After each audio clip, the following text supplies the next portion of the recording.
Was it just not getting on him early enough, or what did you see was the main issue? I thought he made some tough plays early. I thought the double teams were effective in general to start the game. Their level of physicality on both ends. Um, I thought they were more physical and a little bit more desperate than us at times.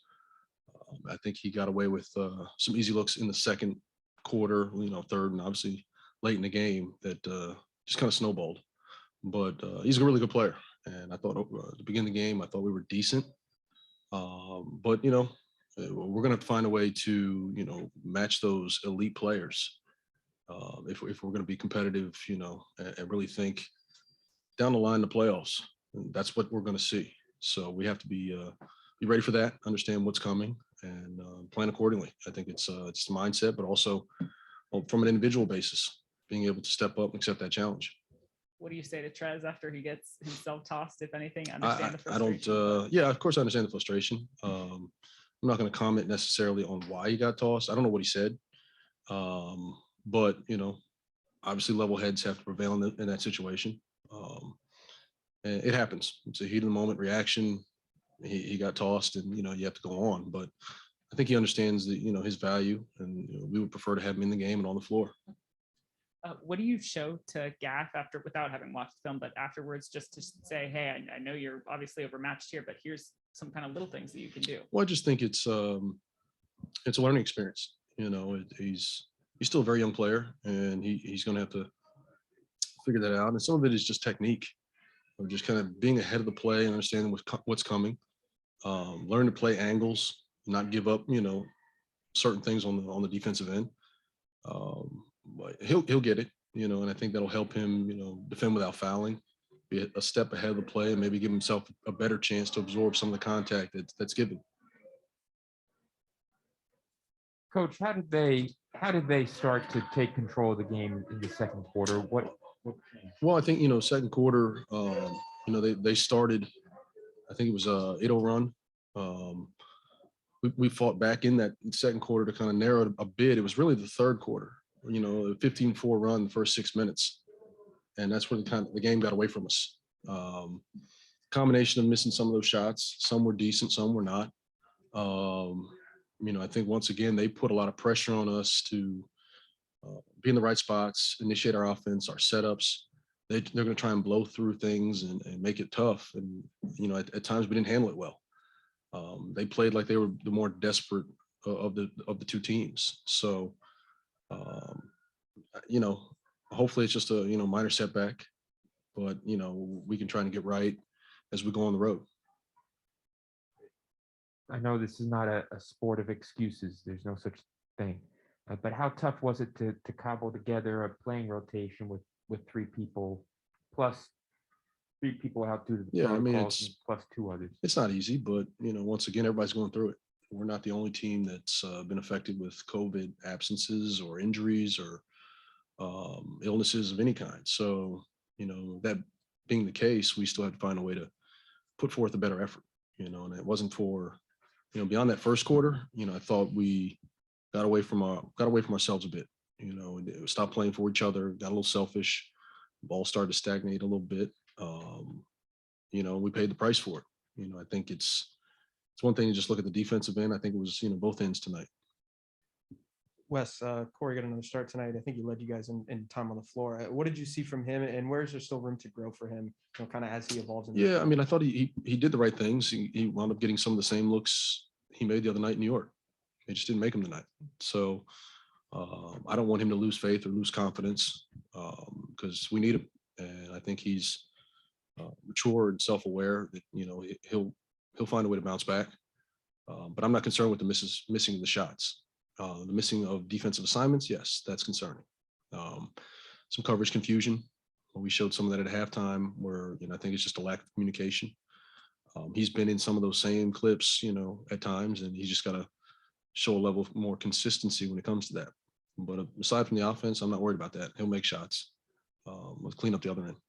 In going back to the COVID protocol stuff, you mentioned there's three guys out. It's kind of tough. Can you plan for contingencies like that? Do you keep that in the back of your mind? Okay, if this guy goes out, sure, this is what we can do. How difficult is that to manage? Well, it's not easy, but once again, that everybody's had to do it. and or will have to do it at some point during the season. Our depth has been great for us at times, and it's won us some games. So I think we have enough. And of course, it's not ideal not to have your main guy or some starters in the rotation, but we've found a way to step up some nights, and we have to continue to do that until those guys get back. Given that you're relatively short on people, is there a chance that Rui will play Tuesday night in Miami? Doubtful, in my opinion, right now. We'll see how tomorrow goes, but I'm not going to press that issue. I think when it's time, it'll be time.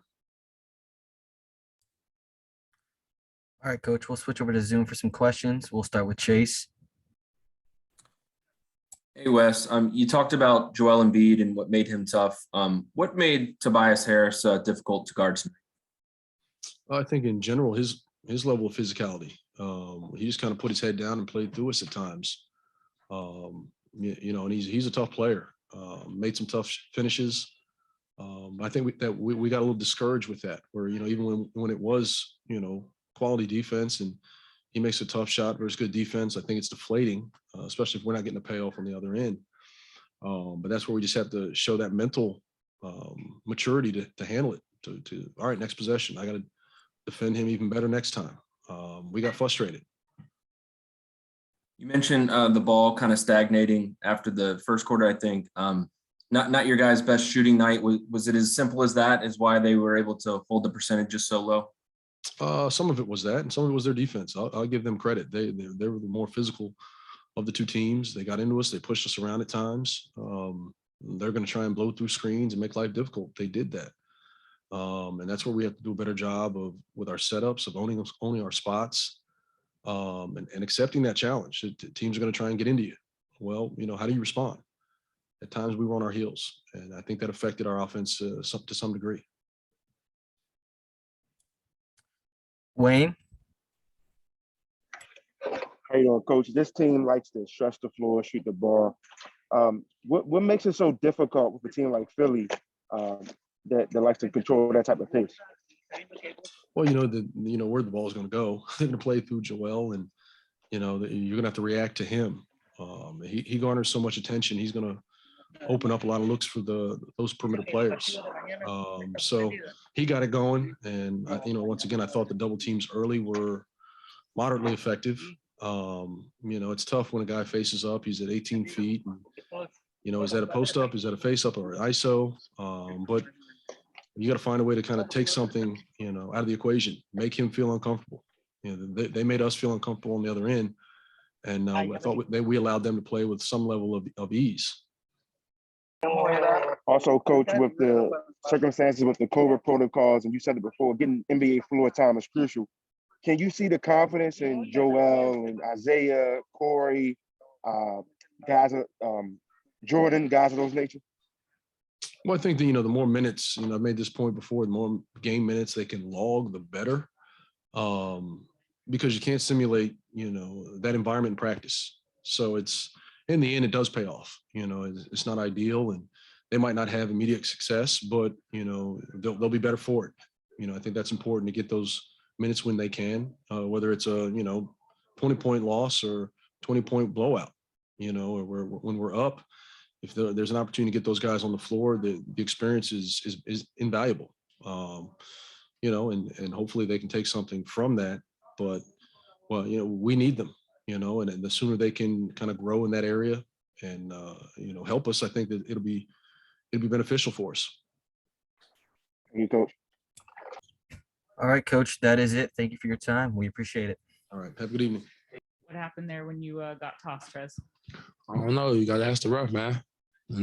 It's flow throughout basketball, man. It's a flow throughout the play of the game, man. But, the guy's going to go along with I don't know what to call it, taunting or, the extra curriculum after, then it's cool for a response to come out there. Simple as that. He got a good offensive rebound. He got an and-1, bro, and it's cool with the and-1, bro, but you don't yell that in my face, bro. I ain't one of them guys, man. So it is what it is, man. I wouldn't change it no differently from what I did on neither emphasis, both texts. I stand on both of them, and I don't feel like I did nothing wrong. Simple as that. That's going to be my next question. Like, genuinely wondering, do you regret when you get tossed, or is Nope. it important of like Nope.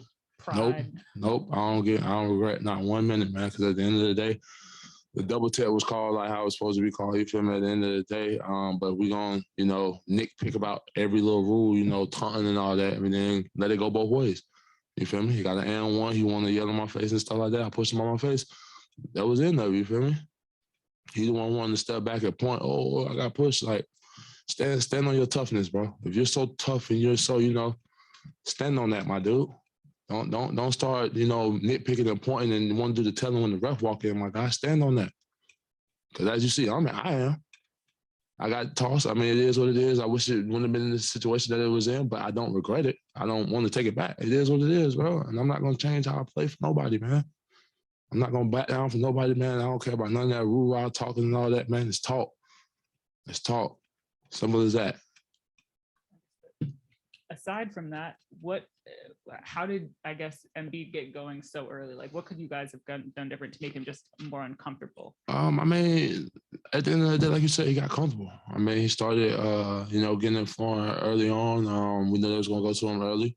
And once a player gets comfortable, he gets a high volume of shots up the floor where he's posting, he's dribbling down into his own accidents, things like that, man. It's going to be hard to cut anybody off in that caliber, man. So at the end of the day, like you said, he got comfortable, and once that set in, the basket just looked even bigger. And at the same time, man, the guy's 7 foot and he's dribbling the ball up, posting from the 3-point line, starting his action from there too, man. So at the end of the day, man, you don't make no excuses. You don't cry about it. At the end of the day, man, we just let him get too comfortable. I feel like our defense was intensity was definitely higher in the first 2 quarters, and then we came out in the third quarter and kind of relaxed, and they jumped on us. Simple as that. You just alluded to this. How did they take control of this game? We stopped guarding. I think once we didn't make shots how we was making them in the first half, it kind of started to dawn on guys, and then we started missing our assignments on the defensive end of the floor. And one thing I really want us to understand, like, we can't do that. Like, we got to play defense no matter what, and whether we're making shots, whether we're not making shots, man. We can't really hang our defensive hat on how we're playing offense on the floor. So I just think once we didn't hit shots early on in the third quarter or we did get good shots and they just, rimmed in and out or whatever it may be, we stopped guarding. And, you can't do that with a team with 2 high caliber players, again, a rhythm. It wasn't only Joel Embiid. Tobias started to get comfortable on certain aspects where he started making, doubles had to come. That was supposed to him as well. So really, I just feel like, once our shots didn't start going in or, they didn't start falling, we stopped guarding. Because obviously you're a super physical player, but how long did it take you to kind of learn the angles game and stuff like that when you're going up against a 7-footer? I don't know, honestly, because I don't really think I still learned those things, man, because at the end of the day, I'm not growing no more. At the end of the day, my height is my height, man. So, you're throwing it down to a guy who has 3 inches over me.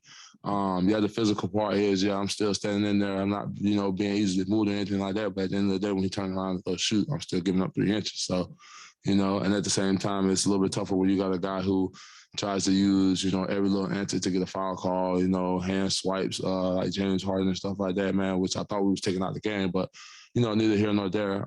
You got to play the defense solid. Simple as that. You got to sit down and guard. And like I said earlier, he just got too comfortable early on, man. I think he was up to double digits before the half even hit, man. And I feel like with any player like that, getting the ball on, numerous amount of reps and stuff like that, man, they'll just start to feel comfortable and the backs will just get bigger and bigger. Any questions for Trez on Zoom? All right, Trez, I think you're good. Appreciate you.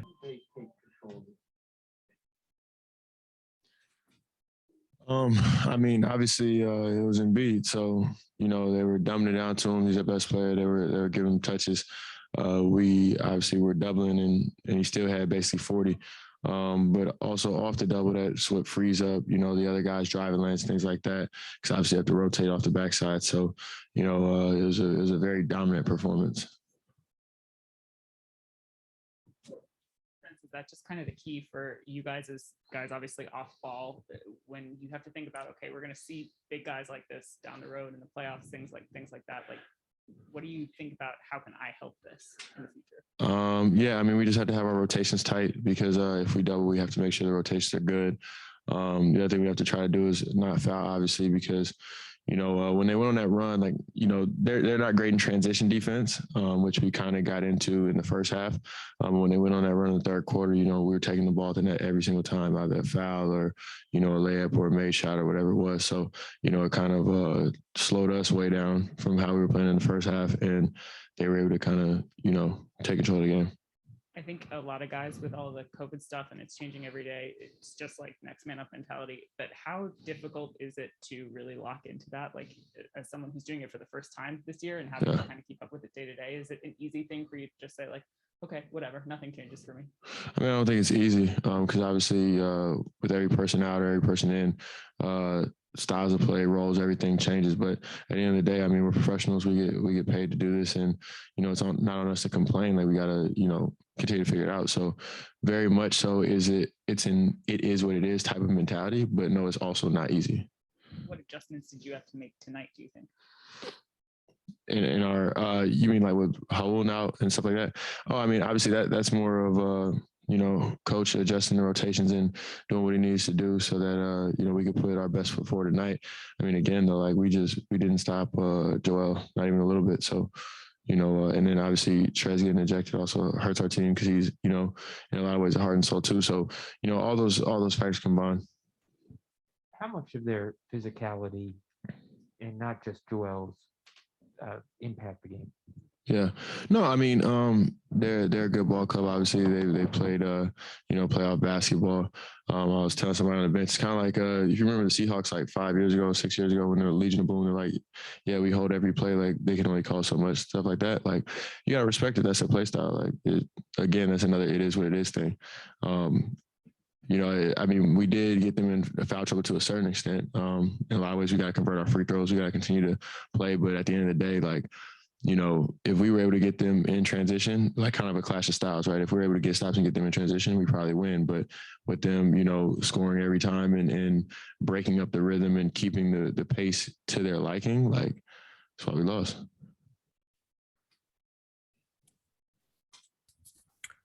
All right, Spence, we'll hop over to Zoom. We'll take a question from Neil. Hey, Spence, when, guys are going out with protocols, Brad a few days after KCP, Harrell, today, does anything cross in your head like, dang, like I was around these guys, like, am I next? Or do you kind of just try not to think about it? Yeah, I mean, I had COVID before. It wasn't a pleasant experience. I definitely don't want to have it again, at least not, I guess, the way that I did have it. But, again, like you can't live life in fear, right? Like we got a job to do. Like we got to continue to come here and like try to do like our job. So that's another factor, right? It's not easy. It would suck to obviously get sick, of course. But, when we step on that floor, like we're trying to just win the game. Like that's really the only thing. Thanks, Spence. Any other questions for Spencer on Zoom? All right, you're all set. Appreciate your time.